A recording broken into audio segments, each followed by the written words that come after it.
Hi everyone, welcome back. My name is Jason and this plant is Daucus carota. This is also known as Queen's Lace, also known as the wild carrot because it is related to the carrot. So actually, Queen Anne's lace, the plant, these beautiful flowers that are awesome to use in floral design. You can do a little cut bouquet. Uh, it's pretty cool. It is also edible. You can eat the little green leaves, as we can see right here. They're all down at the bottom as well. You can also eat the flowers. They don't really taste like much, but they're really great for garnishing food. I think that they're a beautiful way of decorating plates and dishes, even desserts, uh, when this is in bloom. Apparently, the seeds are also edible, as you can see after the flowers are done. And by the way, these plants attract a lot of pollinators. You will see these, it'll kind of do a concave, and remember this because it's partially part of the ID of the plant. You know, when you're trying to identify something, it looks like a bunch of fluffy fuzz here, but it's more just my camera's maybe not the most incredible. But it's making these little seed heads, which are fuzzy right now. They don't stick to anything. Later, they are sticky and stick to things, uh, just like some weedy carrots that uh, can grow in the garden. And as much as it's related to the carrot, uh, if you harvest it at the right time, apparently you can eat it, but it's not very big and it gets woody really fast. So if you are too late to the roots, it's just a disappointment. So I don't even bother. But I've used the leaves and I've used the flowers in garnishing food.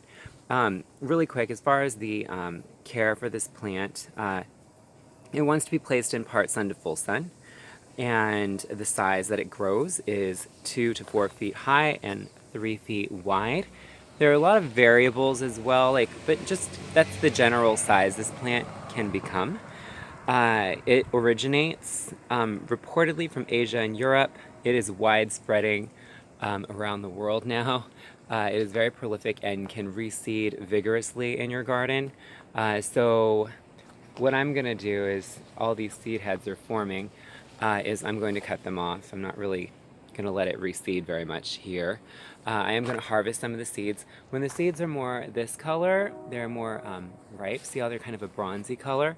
They're finished, and you're gonna want to harvest the seeds. If you want to harvest them, just put them in a paper bag, tie the bag up and hang it for a couple days or a week until the seeds are completely dry. And then you can use them as like a spice. So pretty cool. I don't really know the taste so much yet. I've heard there's like a small spiciness to it. It's very light, but I haven't tried it yet. Uh, but yeah, like I said, the flowers and leaves are kind of a blank flavor. Uh, do not confuse this plant with poison hemlock. The differences between this plant and poison hemlock. Poison hemlock, the flowers are not as concave when they're forming. As you can see down here, they kind of get more concave as they're forming. Uh, Poison hemlock is more like little firework flowers. It's very similar, but there's little purple splotches on the stems. So part of identifying it properly is this is green stems. There's no purple splotches. So that is a Queen Anne's lace identification characteristic. Also, the leaves on Queen Anne's lace are fuzzy, the leaves and stems. Even if they're not that fuzzy, there's really light hairs at certain points on the stems. I can't really get a good photo here. This actually doesn't have too much of that. Oh, and there's also a tall tail characteristic of Queen Anne's lace. As you can see in the middle of the flower, the little black dot. It's not a bug. See the black dot? It's on all the flowers.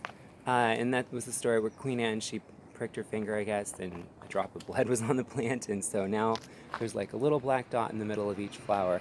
Also, an identification characteristic of Queen Anne's lace. I do not recommend eating Queen Anne's lace unless you bought this from a reputable nursery and you know without a doubt that this is Daucus carota, also known as Queen Anne's lace. And that is up to you to do at your own risk when it comes to eating things.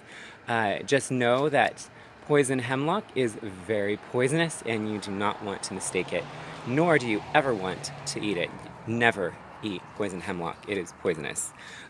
So this is Queen Anne's lace. I did buy it from a reputable nursery, so there's no doubt as to what plant it is. So I wouldn't really necessarily recommend going out into the wild and trying to find this and eat it. Maybe if you are an experienced horticulturist, you just eat at your own risk. But anyways, the water requirements for this plant are low to average. Fun facts about this is it is a host plant to the swallowtail butterfly. In other words, they can lay their caterpillars on this plant and that's where they will grow. It is food for the caterpillars. You can propagate this via seed. It propagates itself, so if you don't want it propagating, cut all the seeds off. It still may propagate because I don't know if you'll get every seed. As you can see, there are a lot. Everything that's not a flower and looks like a little green tuft, that's a seed cluster growing. I don't think that this will be too invasive here, and if it did spread and it wasn't so bad, I mean, it's a cool plant. Anyways, I think that is about it with this plant. I'm trying to think if there's anything else. It's great in flower design. It's great in the moonlight garden or the moon garden. That's actually where I have this placed. Yeah. If you have any questions about it that maybe I didn't cover in this video, or just any questions in general, please feel free to let me know in the comments below. And if you haven't subscribed and you like updates on my newest videos, please click that subscribe button. And once again, this plant is Daucus carota. This is also known as Queen Anne's lace, and it's also referred to as a wild carrot. I hope you enjoyed this video.